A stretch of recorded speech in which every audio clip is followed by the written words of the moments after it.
Hi there, welcome to the another video of our course, that is C programming. Here in this video we are going to discuss about array. So this array is one of the most important data types and we are going to use this data type in our various program. So here in this video we are going to discuss array in detail.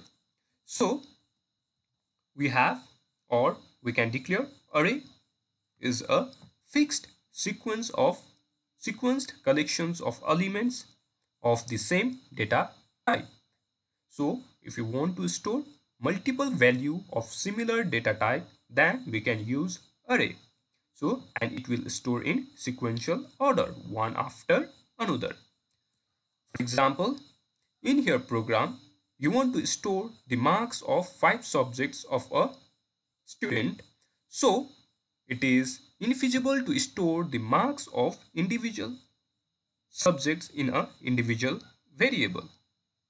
So instead of storing marks of 5 subjects in a different 5 variables, we can store it in a single array. So we can store the multiple values in a single data type, that is array. But one thing we always need to remember, we can store only similar data type. So we have different types of array. So first one is one dimensional array, second one is two dimensional array, and third one is multi-dimensional array. So we are going to discuss each types of array in detail in our upcoming video.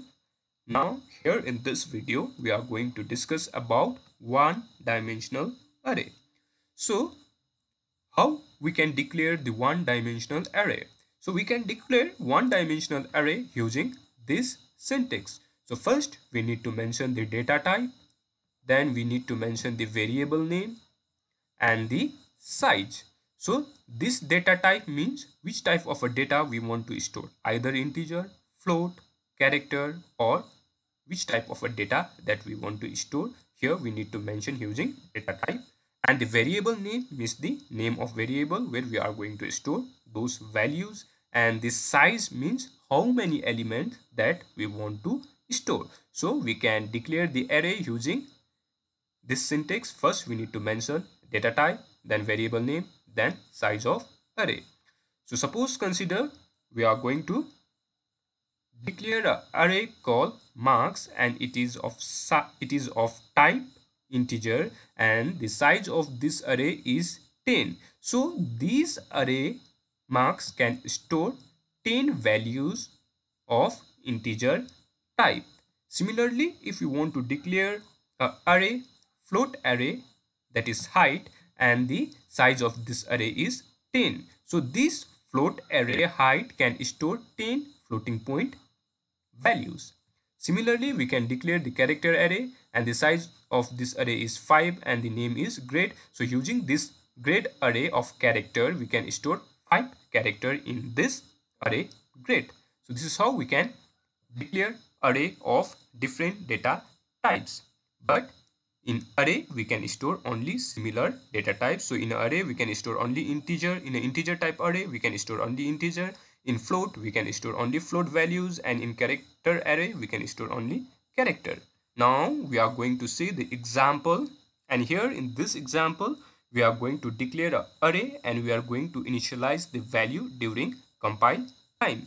So in our C program, this is the structure and this is our main function, and here we are declaring array, integer array of 5 size, and we are going to assign this value 10, 20, 47 and 9. We are going to store this value in this marks array. So the size of array is 5, so we are storing total 1, 2, 3, 4, 5.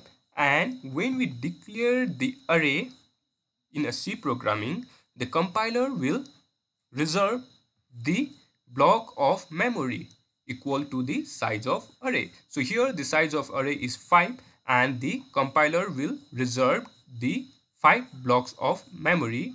This is 1, 2, 3, 4, 5, and the block of each memory has its index number, and the index numbers starts from 0 and the last index number will be size minus 1. So because here is the total 5 elements, this is 5 elements and the size of array is 5, but we are starting from the 0, so the last index number will be 4. And using this index number we are going to perform our operation.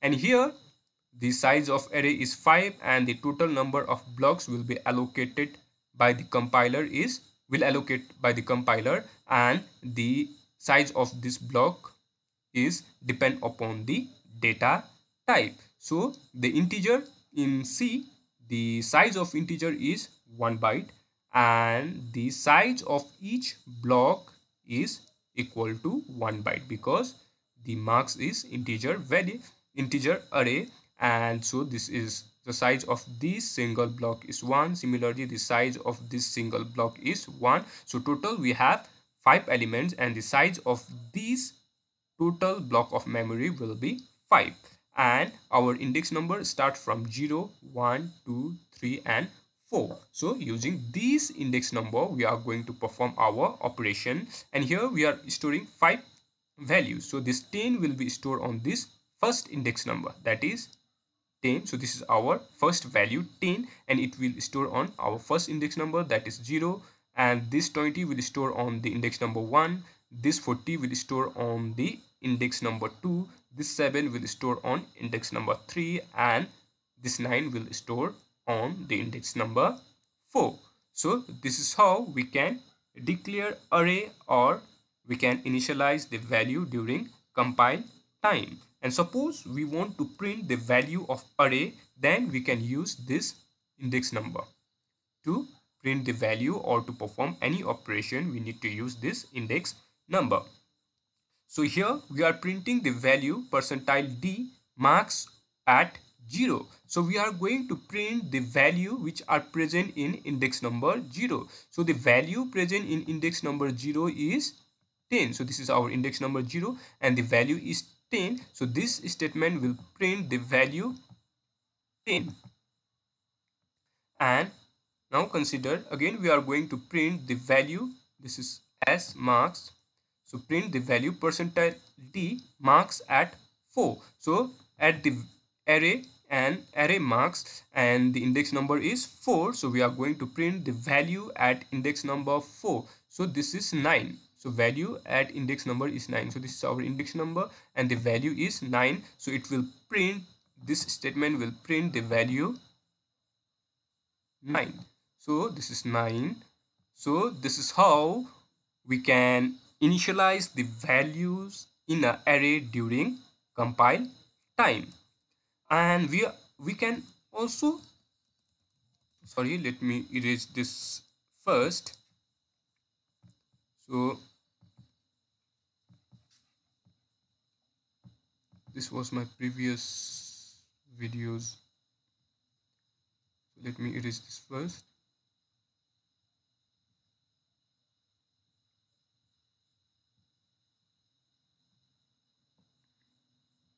So here in this example we are declaring a integer array marks of size 5. So when we declare a array, then our compiler will reserve the memory location and the size of array is 5. So total 5 blocks of memory will allocate. So 1, 2, this is 3 and this is 4 and this is 5. 1, 2, 3, 4, 5, and this memory location has index number 0, 1, 2, this is 3, and this is, let's consider this is our 4, index number 4.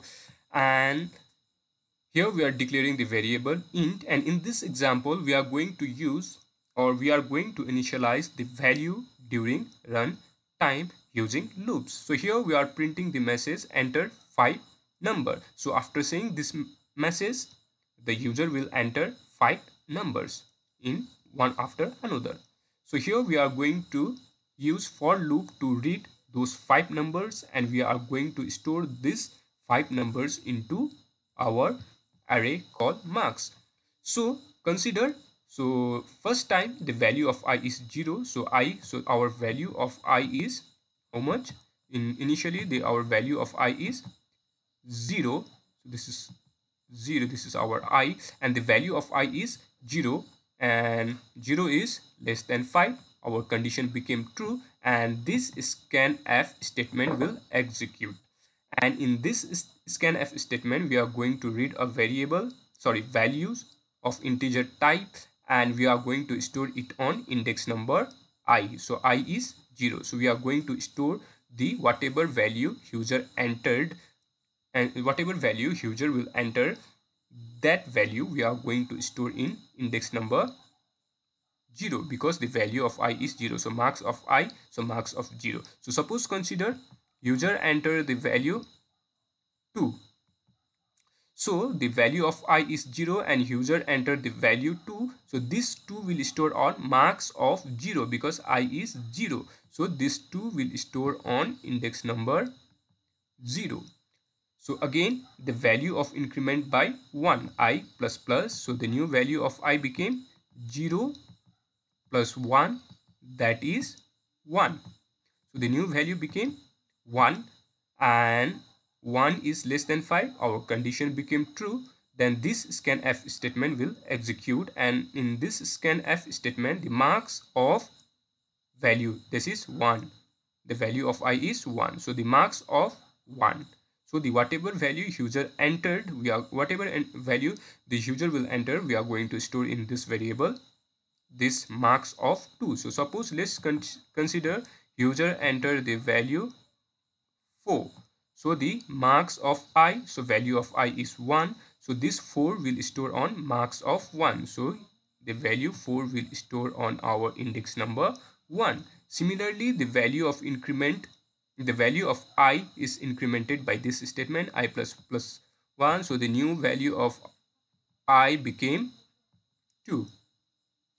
So again, this 2 is less than 5, condition became true, and this scanf statement will execute, and user going to enter a new value. Suppose consider user enter the value 5. So this is 5.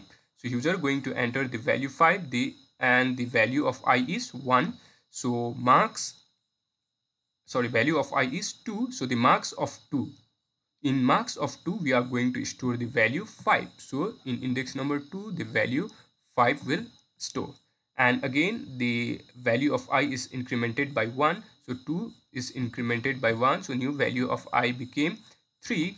And again, 3 is less than 5. Our condition became true. And again, user going to enter the new value, and it will store on marks of 3 because the value of I is 3. And let's consider user enter the value 7, and this 7 will store on index number marks of 3. So index number 3, here this 7 will store. And again, the value of I is incremented by I plus plus. So new value of I became 4. 3 plus 1, that is 4, and 4 is less than 5. Our condition became true. Again, user going to enter an integer, and suppose let's consider user enter 9 this time. This is 9. Okay, this is 9. So user going to enter the value 9. So the marks of I, so value of I is 4. So marks at 4, we are going to store the 9. So index number 4, we are going to store value 9. So now I became I plus plus. So 4 became 4 plus 1. So new value of I became 5. 5. So the 5 is less than 5. Our condition became false because 5 is equals to 5. 5 is not less than 5. So our control goes out of this loop. So 5 is not less than 5. Our condition became false, and our control goes out of the loop. Now suppose we want to print the values of, so we're going to print the value of this array. So we are going to use the for loop to print the value of array using index number. So here our I is start from 0. This 5 is the size of our array. So we are going to print from 0 to less than 5, that is total number less than 5 is up to 4, and 0 to 4 total 5 elements we are going to print, and here I plus plus. So here in printf we are going to mention the date percentile d and marks of I. So this is s here, s. So marks of I. So in first iteration the value of I became 0. So value of I became 0, then it will print the value present at index number 0. Similarly, I is incremented by 1 in next iteration. So the new value of I became 1. So it will print the value at index number 1. So it will print 4. Similarly, in each iteration, the value of I will updated by 1 and it will print the value at that index number I. So this is how we are going to assign the value during runtime in array, and we can use loop to assign the value in an array using index number, and we are going to print the value of array using loop. So in our next video we are going to see other operation on array, and we are going to learn the concepts of array in more detail. Thank you for this video. See you in next.